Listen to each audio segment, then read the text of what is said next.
Buenas tardes, mis queridos alumnos de Teoría y Política Económica. Bienvenidos a esta nueva sesión de su curso de Economía y soy de la sección de Macroeconomía, que es la parte en la que estamos. Recuérdense que estamos analizando, entendiendo cómo se estudia la economía en su conjunto, es decir, ya partiendo de un mercado consolidado, un mercado donde se consolida la producción, es decir, se suman todas las producciones de las empresas, se consolida el consumo, todos los gastos de bienes y servicios que hacen los hogares, y además se ve la actuación de otros actores, sector público, sector externo y sector financiero, ¿ok? Habíamos hablado de que la macroeconomía entonces para poder ver ese funcionamiento de ese mercado, necesita calcular variables macroeconómicas, entre ellas el PIB, los componentes de la demanda agregada, el nivel general de precios, la tasa de desempleo, y además entonces se trazan unos objetivos macroeconómicos. Esos objetivos macroeconómicos, los tres principales son aumento del PIB, ¿ok? Baja tasa de desempleo y control de la inflación. Se supone que con esos alcanzando esos objetivos, los ciudadanos de ese país, de esa economía, logran aumentar año tras año su ingreso y con ello pueden consumir más y ahorrar más, ¿ok? Esa parte del ahorro es importante porque es la fuente para invertir en maquinaria y equipos, invertir en ampliar la capacidad de producción, de manera que en los periodos siguientes esa economía es capaz de expandir más su ingreso porque ahora cuenta no solamente con mano de obra más calificada, sino con mayor stock de capital, ¿ok? Luego de haber hecho todo ese estudio teórico, estábamos viendo los indicadores para Venezuela y llegamos a ver la evolución del PIB, del nivel general de precios y de la tasa de desempleo. Cuando nosotros vemos el PIB, el IPC, en términos de tasa de variación porcentual, pues entonces lo que estamos viendo es con la variación porcentual del PIB a precio constante, la tasa de crecimiento de la economía, eso que llamamos aumento del PIB año tras año. Y con la variación del IPC vemos la inflación, cuál ha sido el crecimiento continuo y generalizado de los precios. La tasa de desempleo, recuerden que es ese número de personas o esa proporción, esa medida de las personas que están buscando trabajo y no lo encuentran dentro de la fuerza laboral. Entonces, para Venezuela, si nosotros vemos este cuadro resumen con estadísticas desde el 98 hasta el 92, pues tenemos varias décadas con esos indicadores o esos objetivos macroeconómicos sin poder alcanzarlos de manera sostenible. Muy por el contrario, hemos pasado por periodos consecutivos de fuerte contracción económica, por procesos de crecimiento elevado de los precios, inclusive hiperinflación, y con tasas de desempleo que están por encima del 40%, es decir, una situación bastante difícil. Sin embargo, en el 2022, aunque tenemos una economía que es el 20% de lo que era en el 2013, estamos viendo un repunte en el crecimiento, se está esperando un crecimiento económico en torno al 6%, estamos viendo una desaceleración de la inflación en un rango entre 90 y 122%, y una reducción del desempleo, de la tasa del desempleo, en torno al 35%. ¿Okay? Entonces, esos son los indicadores que nosotros llamamos del mercado de bienes y servicios, del sector real de la economía. Lo que sigue de aquí en adelante es ver indicadores de los otros sectores de la economía y, por ejemplo, vamos a tener aquí el sector público. En Venezuela, las estadísticas del sector público, las finanzas públicas, son un indicador bastante esquivo, bastante, ¿cómo se llama? Opaco, e inclusive si uno busca una data lo más próximo que encuentra es el 2016. De ahí en adelante, lo que hay es cifras estimadas por alguna fuente distinta al Ministerio de Economía y Finanzas, que es el que se encarga de llevar las estadísticas del gobierno. ¿Okay? Lo que sí sabemos es que el déficit fiscal tiene una tasa bastante por encima de lo que podemos considerar sostenible. Veamos un poquito más otra vez los conceptos para poder entender los resultados. Fíjense, decimos que el sector público, esa unidad institucional que está encargada de una actividad especialísima, como es la producción de bienes no de mercado, la producción de bienes públicos, ¿ok? Y que además aparte de esa función, tiene otras funciones como la estabilidad macroeconómica y la redistribución de la renta, pero digamos que esa actividad de producir bienes y servicios genera una serie de gastos, ¿ok? Y el gobierno tiene la característica de que la fuente de sus ingresos no son como la de una empresa producto de su actividad económica, sino que la fuente de sus ingresos es una imputación de renta que hace a el sector hogares y al sector empresas. Y con esos ingresos destina eso al gasto. El gasto también tiene un propósito colectivo, social, ¿sí? Entonces, en ese sentido, por un lado tenemos los ingresos del gobierno y por el otro lado los gastos. Y estos a su vez divididos en gastos corrientes y en gastos de capital, ¿ok? Dentro de los ingresos corrientes tenemos los ingresos corrientes, obviamente son los ingresos derivados básicamente de los impuestos, ¿ok? Por eso es que el peso de los impuestos tributarios es bastante alto en la mayoría de las economías. Luego hay otros tipos de ingresos no tributarios que tienen que ver con tasas o derechos en los que hay contraprestación de servicios. ¿Qué significa eso? Por ejemplo, un ingreso tributario es el impuesto sobre la renta. Simplemente hay una imputación de la renta de los agentes económicos y eso es obligatorio. No se le tiene que dar ninguna compensación en ese momento al contribuyente, sino que simplemente se le hace la imputación de su renta. En el caso de los ingresos no tributarios, hay dos componentes, unos que son las tasas, ¿ok? Y otro tipo de derechos, como por ejemplo el cobro de tasas que se hace para sacar el pasaporte. Allí se está cobrando una tasa, pero se está recibiendo un servicio y el servicio es que le otorgan a la persona su documento con el cual puede viajar. ¿Okay? Dentro de los ingresos no tributarios también están los ingresos que puedan tener el Estado por los dividendos del Banco Central, por la actividad de empresas públicas, y como en el caso de Venezuela, la principal empresa pública es PDVSA, tenemos como caso, en el caso en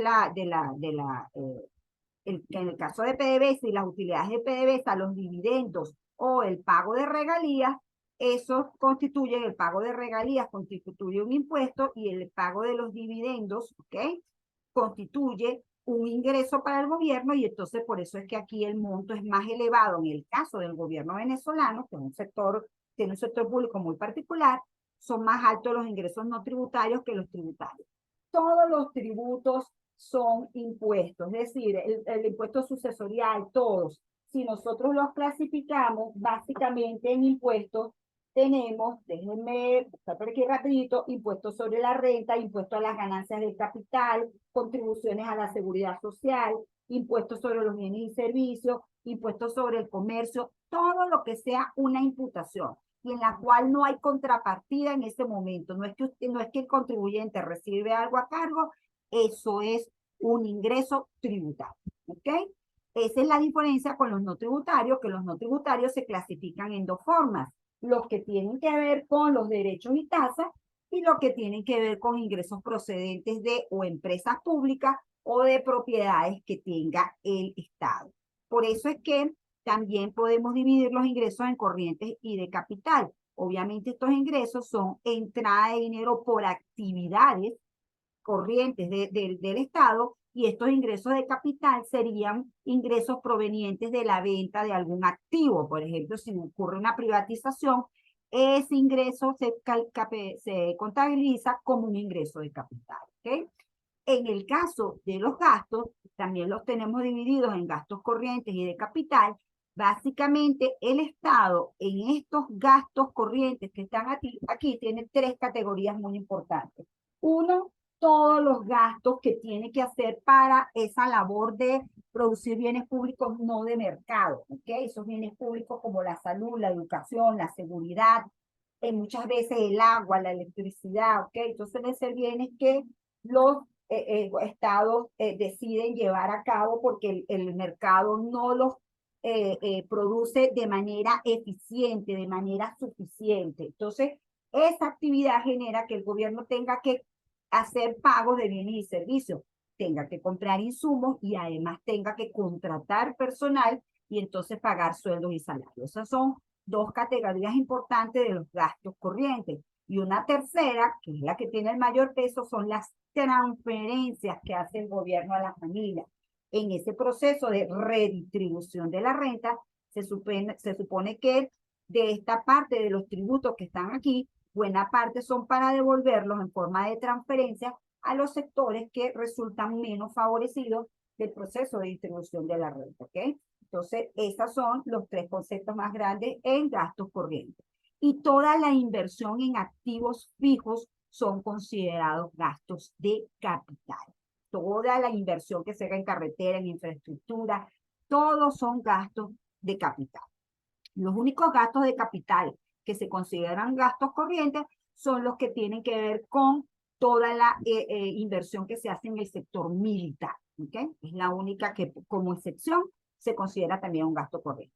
El resto, toda la inversión, recuerden que inversión es todo ese gasto en maquinarias y equipos, infraestructuras, en inventarios, ¿ok? Entonces, todo eso iría aquí en esta parte de capital. Entonces, lo importante es que la diferencia entre los ingresos y los gastos genera un resultado fiscal que en el caso de que los gastos sean mayores que los ingresos, lo denominamos déficit fiscal. Entonces, lo analizamos en la cuantía, en este caso millones de bolívares, pero también como porcentaje del PIB, porque eso nos permite saber qué tan fuertes son las necesidades de financiamiento, porque obvio, el gasto que no se ha cubierto con ingresos es cubierto pidiendo prestado, ¿ok? Endeudándose, bien sea en el mercado nacional o en el mercado internacional, y eso tiene impactos macroeconómicos importantes. Ni hablar si el financiamiento lo hace pidiéndole prestado al Banco Central, lo que llamamos el financiamiento monetario, ese es muy perjudicial porque directamente genera inflación, ¿ok? Entonces, un déficit moderado es de 3% del PIB. Un Estado que permanentemente tenga déficit del 15, el 13, el 8, el 10, el 17, creo que ahorita está en unos entornos del 8, del 7, es lo que más o menos he escuchado por allí, significa que son unos déficits bastante altos y que obviamente eso va generando, esos déficits van haciendo que usted año tras año contraiga nueva deuda pública y el saldo de la deuda pública sea muy alto. De hecho, en Venezuela la deuda pública es mucho más del 100% del PIB. O sea, en la actualidad somos un país que está altamente endeudado. ¿Okay? Entonces, el manejo que hace el Estado de sus ingresos y de sus gastos, recuérdense que es lo que llamamos al final política fiscal, porque si decide aumentar los ingresos, eso tiene un efecto sobre la economía, porque por ejemplo, al aumentar los impuestos genera menos ingresos disponibles para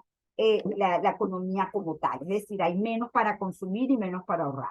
Si decide gastar mucho más, si hace transferencias o cualquiera de los gastos que hace, eso aumenta la demanda agregada y genera un impulso para el crecimiento económico. ¿Okay? Entonces, es muy importante conocer en algún detalle las cuentas de todos los sectores.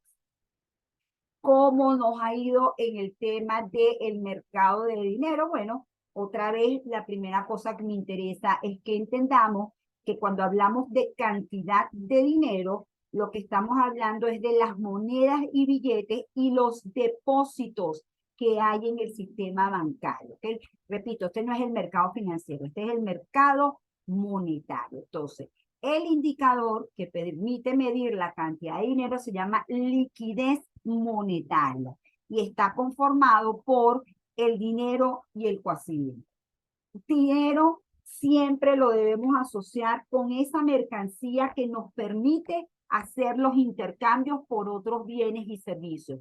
De manera que mientras más líquido sea el dinero, pues más inmediato puede hacerse la transacción para intercambiarlo por bienes y servicios. Lo más directo, el activo financiero más líquido son las monedas y billetes, porque esto directamente se cambia por dinero. ¿Okay? Pero también es dinero los depósitos a la vista, que son las cuentas corrientes, y los depósitos de ahorro transferibles, más aún en esta era de la tecnología, donde se pueden hacer transferencias por teléfono. O sea, es muy fácil intercambiar el dinero que tenemos en nuestras cuentas bancarias por bienes y servicios. ¿Okay? Eso es lo que llamamos la categoría de dinero, pero ojo que este dinero es solamente para decir que es el más circulante o M1, pero todo al final se considera dinero. Lo que pasa es que estos depósitos de ahorro, estos depósitos a plazo y estos certificados de participación, se les dice cuasi dinero porque aquí usted establece alguna compromiso con la institución financiera de que va a mantener los fondos congelados por cierto tiempo. Entonces, si usted necesita hacer una transacción de un bien y servicio y quiere contar con esos recursos, tiene que ir al banco, sufrir alguna penalidad por utilizar esos fondos y por eso se llama casi dinero. ¿Okay? Pero al final todo es dinero, esto es lo más líquido, esto es lo menos líquido y repito, la cantidad de dinero en la economía entonces está compuesta por las monedas y billetes, esas piezas monetarias y todos los depósitos en el sistema bancario. Si ven aquí en estas estadísticas muy recientes, donde está el 2020, 21 y 22, estos son saldos, quiere decir que esto es al 31 de diciembre, pues vemos que la variación porcentual de la liquidez en el año 2021 con respecto al año 20 fue bastante alta y se modera un poco en el año 2022 con respecto al año 2021. Este movimiento del mercado de dinero tiene que estar en consonancia con el movimiento de bienes y servicios. Si como en la economía venezolana pasa que en el mercado de bienes y servicios, en vez de aumentar la producción de bienes y servicios, está cayendo la producción de bienes y servicios, y en cambio del lado monetario, del lado del dinero, está aumentando la cantidad de dinero, todo ese desequilibrio termina generando inflación, termina generando presiones inflacionarias. ¿Okay? Eso, repito, es esta primera aproximación que están teniendo hacia los agregados monetarios. Realmente lo que ha ocurrido con la cantidad de dinero en la economía en todo este tiempo, que por supuesto ha generado la inflación de la que hemos estado hablando, es que la cantidad de dinero ha crecido a tasas exponenciales. De hecho, si uno ve una variación de la cantidad de dinero del año 2021 con respecto al 2017, es una variación porcentual en millones, ¿sí? Yo nunca pensé ver variaciones porcentuales en millones, ¿sí? Esto lo que da es fe de que tenemos o que pasamos por un proceso de hiperinflación tremendo que estaba muy asociado a que los elevados déficits fiscales eran financiados pidiéndole al Banco Central prestado y haciendo ese financiamiento monetario del que les hablaba. Una cosa muy importante de entender en términos del mercado de dinero en Venezuela es que llevamos 3 reconversiones monetarias. En las reconversiones monetarias se le quitan ceros a las unidades, se le quitan cero al dinero para que sea manejable la cifra, porque obviamente si algo crece 326.058.955,1%, eso va a generar unos números inmensos. Entonces, ¿qué se hizo? Bueno, primero En septiembre del 2008 se le quitaron 3 ceros a la moneda. ¿Ok?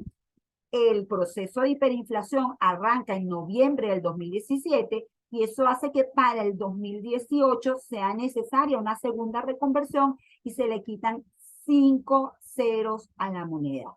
El proceso hiperinflacionario sigue, la hiperinflación terminó cediendo más hacia finales del 2019 y en el 2021, entonces, esto también en octubre del 2021, se le quitan 6 ceros a la moneda. Es decir, que en total, desde el año 2008 se le han quitado 14 ceros a la moneda. Por eso es que usted hoy ve y dice, ah, bueno, el cambio de bolívares por dólar está en 11.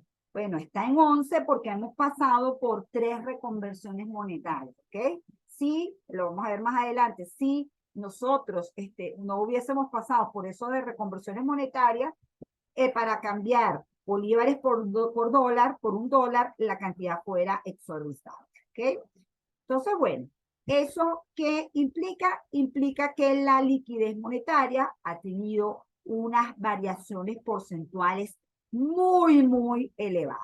Lo que sí es cierto es que a partir de el año 2020, pues el comportamiento ha sido un poco más moderado, aunque alto, y en el 2022, fíjense que ha habido una desaceleración importante del crecimiento de la cantidad de dinero. Por eso es que cuando nosotros habíamos visto la inflación, veíamos que había también una desaceleración importante. Fíjense lo asociado que está la desaceleración de la inflación con la desaceleración o con el crecimiento menor de la cantidad de dinero. El oferente de la cantidad de dinero es el Banco Central. ¿Okay? Por supuesto, aunque la cantidad de dinero incluya el dinero primario, que son las monedas y billetes, y los depósitos, el Banco Central tiene forma de impactar a la cantidad de dinero de forma indirecta. ¿Ok? Entonces, eso es básicamente lo que me interesa que vean qué pasa con el sector financiero y qué ha pasado con la cantidad de dinero en Venezuela. En el caso del sector externo, las variables que dijimos que nos importaban principalmente eran las exportaciones, es decir, la venta de bienes y servicios al exterior, las importaciones, que son las compras que hacemos los residentes de bienes y servicios procedentes de otros países, un concepto que es balanza comercial o exportaciones netas, que es la diferencia entre las exportaciones y las importaciones, y la variable tipo de cambio. ¿Por qué la variable tipo de cambio es muy importante? Porque el comercio internacional se hace en divisas. ¿Qué es una divisa? Es una moneda aceptada internacionalmente. Eso hace que los países tengan mercados cambiarios en los cuales cambian su moneda nacional por esa divisa para poder hacer las transacciones. ¿Ok? De hecho, el tipo de cambio es el precio al que se intercambia la moneda nacional por una unidad de moneda extranjera. Este es el precio en este mercado. En el caso de Venezuela, habíamos comentado la tremenda caída que han tenido las exportaciones petroleras, producto de que nuestro principal bien de exportación, que es el petróleo, y que representa cerca del 95% de las exportaciones, o lo hizo hasta más o menos el año 2017, ¿cómo se llama? Un bien que tenía unos precios elevados en los mercados internacionales del 2004 hasta el 2019, con pocas excepciones, los precios del petróleo han sido buenísimos y nosotros hemos ido bajando la producción desde 1997, que producíamos 3 millones de barriles diarios, llegamos a estar en 2,5 y ahorita estamos en un rango entre 600.000 barriles o 700.000 barriles y eso obviamente lleva a esta caída dramática de las exportaciones. Para nosotros poder comprar bienes y servicios del exterior, generalmente necesitamos como fuente de divisas lo que ingresa por concepto de exportación. ¿Ok? Entonces, por supuesto, al reducirse dramáticamente el flujo de divisas por concepto de exportaciones, pues también caen las importaciones de manera importante Y esto es bastante malo porque la gente piensa que las importaciones son bienes finales, que nosotros solo compramos bienes finales, o los países, las economías en líneas generales compran bienes finales. Y no es cierto. Las economías compran entre el 60 y el 70% de insumos y de maquinaria y equipo. De manera que esos dos renglones son muy importantes para la producción nacional, ¿sí? Es decir, la producción de bienes y servicios en el territorio nacional generalmente tiene un componente de insumos importados y la maquinaria y equipo generalmente no la produce, sino que es decir, los bienes de capital no los produce, sino que los tiene que comprar al exterior. Entonces, bueno, esa es la realidad de la balanza comercial. Nosotros ahorita lo vamos a ver un poquito mejor, pero siempre hemos sido un país que genera una renta petrolera que nos permite tener un elevado consumo y un elevado nivel de importaciones, y la balanza comercial siempre había sido positiva, es decir, las exportaciones superiores a las importaciones. Sin embargo, 2021 ven cómo las exportaciones fueron menores que las importaciones, es decir, tuvimos que buscar otra serie de ingresos para poder pagar las importaciones. Y uno de esos parece mentira, pero lo ha ayudado las remesas, ¿ok? Las remesas han ayudado a generar divisas para poder importar, ¿ok? Y bueno, ahí hay otra serie de ingresos por renta que ayudan a poder solventar las importaciones. Pero en líneas generales, cuando la economía venezolana tiene un déficit comercial, la situación es bastante grave.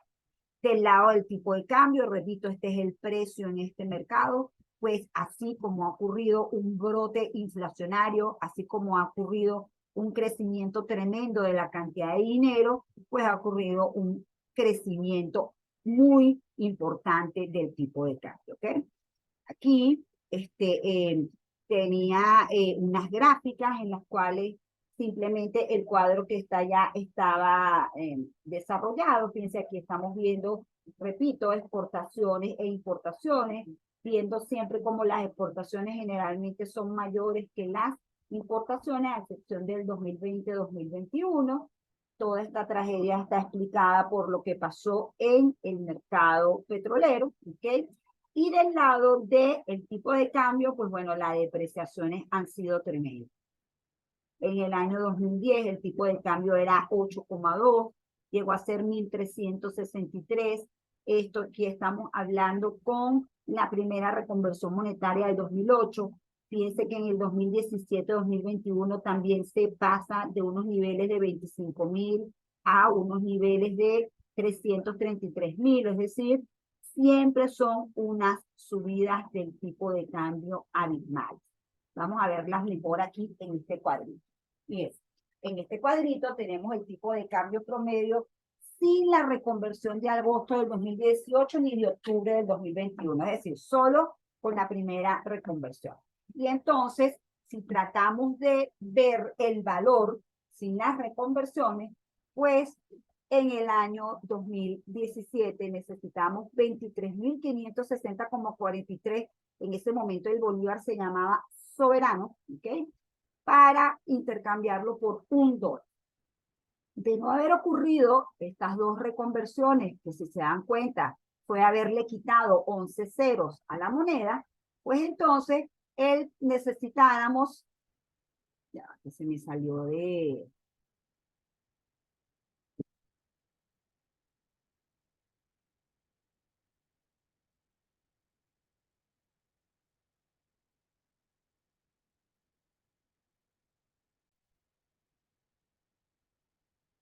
entonces podemos ver cómo al 22 de noviembre, si no tomamos en cuenta estas dos reconversiones, esta sería la cantidad de bolívares que necesitáramos para intercambiarlo por $1. De hecho, si nosotros nos olvidáramos de las reconversiones y quisiéramos comprar $1 americano sin tomar en cuenta las reconversiones al 10 de noviembre, necesitaríamos esta monstruosa cifra que está aquí. Estamos hablando de 1.045.000 millones de bolívares por $1. O sea, los procesos inflacionarios de verdad que son una cosa dramática, terrible. Un país, por ejemplo, como Alemania, sufrió una hiperinflación tremenda en la Segunda Guerra Mundial. Y entonces hay una imagen muy clásica donde hay una carretilla llena de dinero y las personas quitan el dinero, ¿verdad? Eso simplemente es papel que no sirve y se llevan en la carretilla, ¿ok? Entonces, es muy, muy grave cuando no se preserva el poder de la moneda. El tipo de cambio promedio, aquí tenemos la evolución reciente, cierta estabilidad en el año 2020, algo de crecimiento moderado en el 2021, logramos mantenerlo más o menos hasta junio, pero como saben, de julio hasta acá pues ha ocurrido otra vez un importante incremento del tipo de cambio. De hecho, la depreciación, es decir, la variación porcentual donde hay un incremento del tipo de cambio en 2021 con respecto al 2020 fue 883,6 y enero-noviembre del 22 con respecto a enero-noviembre del 21, 94,4%. Entonces, en promedio, todavía no se siente el golpe, pero sí está siendo muy, muy fuerte, ¿sí? De hecho, si vemos una variación de precios y del tipo de cambio, repito, esta es la variación de los precios, es decir, esta es la inflación y esta es la variación del tipo de cambio. Esto lo hacemos mucho los economistas, ponemos dos variables y sacamos el coeficiente de correlación. Esto nos permite cuantificar cuál es la relación de impacto que tiene una variable sobre la otra, ¿ok? Siempre que esto se acerque a 1, la correlación entre las variables es tremenda, o sea, y si el cifra es positiva, quiere decir que cuando uno aumenta, aumenta la otra. 0,64 es alto para un periodo tan corto y lo que significa es lo que intuitivamente el venezolano entiende, ¿no? Que siempre que hay un proceso inflacionario termina ocurriendo una desconfianza tremenda, es decir, como se pierde el valor del dinero en moneda nacional, la gente se refugia en una moneda que considera dura, como la divisa, y entonces termina, ¿cómo se llama? Termina generándose esta correlación que está aquí, donde es muy cercano, muy directo el impacto que tienen los precios sobre el mercado cambiario. Y obviamente también vemos, hay que decirlo, que desde unas tasas que eran realmente descomunales, ocurrió este proceso de desaceleración que está aquí, que nos dio, uno dijera que un respiro importante, pero que aquí ya estamos otra vez en una situación donde se están aumentando las presiones inflacionarias. ¿Okay? Entonces, si nosotros tratáramos de ver lo que ocurrió con el crecimiento de los precios, es decir, la inflación, el crecimiento de la cantidad de dinero, es decir, la variación de la liquidez monetaria y el crecimiento del tipo de cambio del 2022 con respecto al 2007, obviamente nos tenemos que saltar las reconversiones monetarias y repito, las variaciones son una cosa que por lo menos yo creí que no vería jamás, ¿ok? Sin embargo, lo que quiero destacar aquí es cómo el crecimiento de los precios termina siendo muy superior a lo que ocurre con la cantidad de dinero, ¿ok? Y inclusive el mercado tan cambiario también recoge menos este impacto que está aquí. Entonces, ¿qué quiero resaltar? El crecimiento de la liquidez monetaria y el tipo de cambio está muy por debajo del crecimiento de los precios. Esto permite establecer que una vez que se desata la inflación, las expectativas económicas tan negativas que se generan y el alto grado de incertidumbre llevan a una destrucción de la moneda. Es imposible mantener un sistema de intercambio con esta moneda cuando hay una pérdida total de confianza en el ente que emite esa moneda y cuando esa moneda pierde su valor de esta manera tan descomunal. De hecho, les dejo esta cita aquí.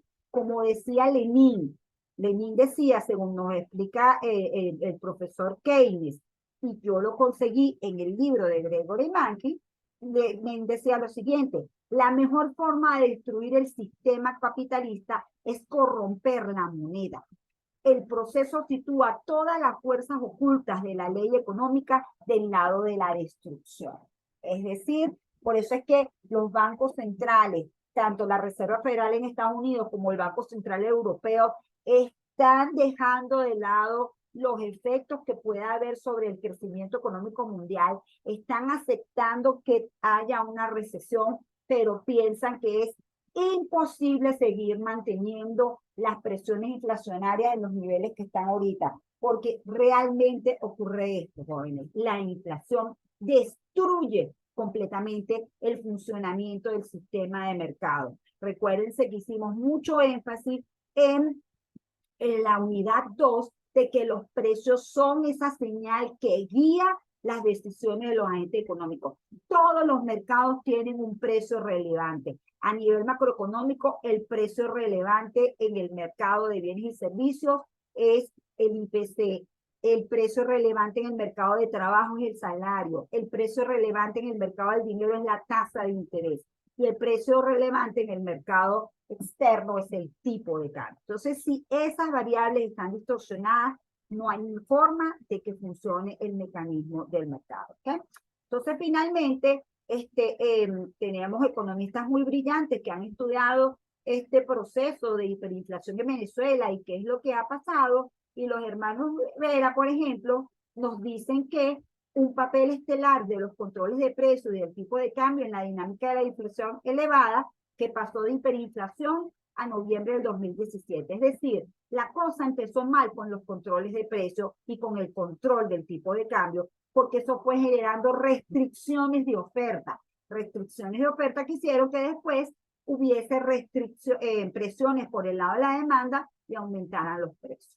Los agentes económicos aprenden a desenvolverse en un ambiente inflacionario y fijan sus precios de acuerdo a sus expectativas sobre la evolución del tipo de cambio paralelo y de la propia inflación. Los agentes económicos empiezan a resguardarse y eso hace que se convierta en una espiral la inflación.